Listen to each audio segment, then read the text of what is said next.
Well, how do we get from this to this? Well, in this one, I'm going to show you all the cleaning that must be done to get these things in tip-top shape. We use 3 different methods. We use a high temperature pressure washing cabinet. We use a basin, typical basin parts washer, and then we use an ultrasonic cleaner. And I'll show you all 3. The first thing I do with the case after I strip it down is I'll go over it with a flathead screwdriver and just kind of scrape all the heavy stuff off. You can have gravel up here, sand, salt, anything just kind of gets stuck up here, and it usually gets cemented in place by a pedestal leak or something like that. So the more you get this heavy stuff off, the better job the cooker can do, and then ultimately the paint holds up much better.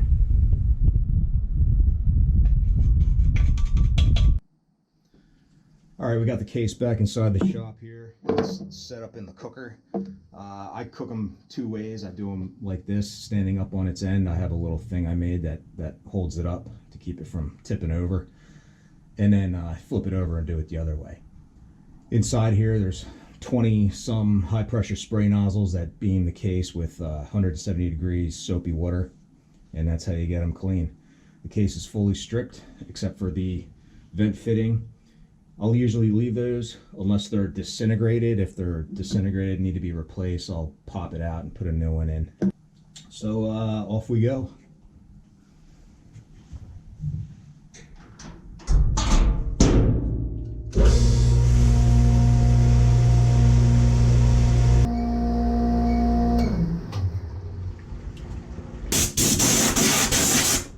Get this dried off and see how it looks.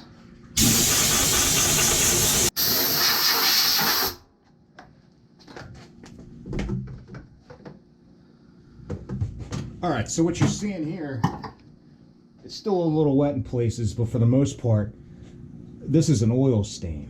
So this is why they never look good even after you clean them. They always look like something like this.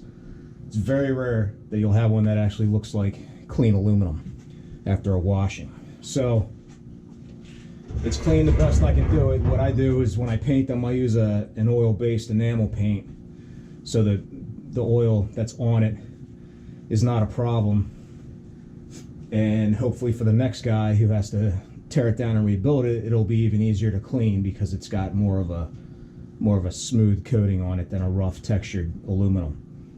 So we'll let this air dry for a little while, and then it's going to be time to paint it.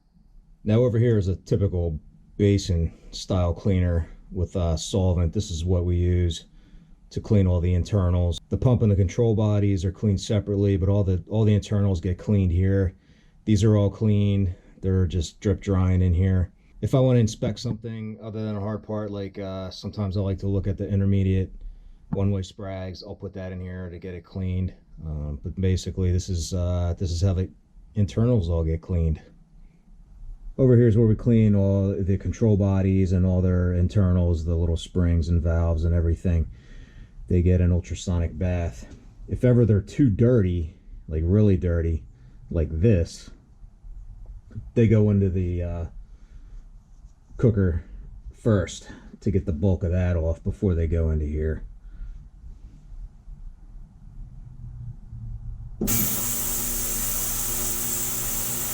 And there you have it. Lots of cleaning. It's important. There's a lot of little tiny moving parts in here. Little pieces of grit can get stuck between a spring and a valve bore and cause that to jam. That's usually what happens in the bypass tube. It can happen in a lot of other places. So it's very important that whenever these things are rebuilt, that they are cleaned all the way back to just brand new. You never know when or where you're going to be when some little piece of grit jams up a valve and absolutely ruins your day.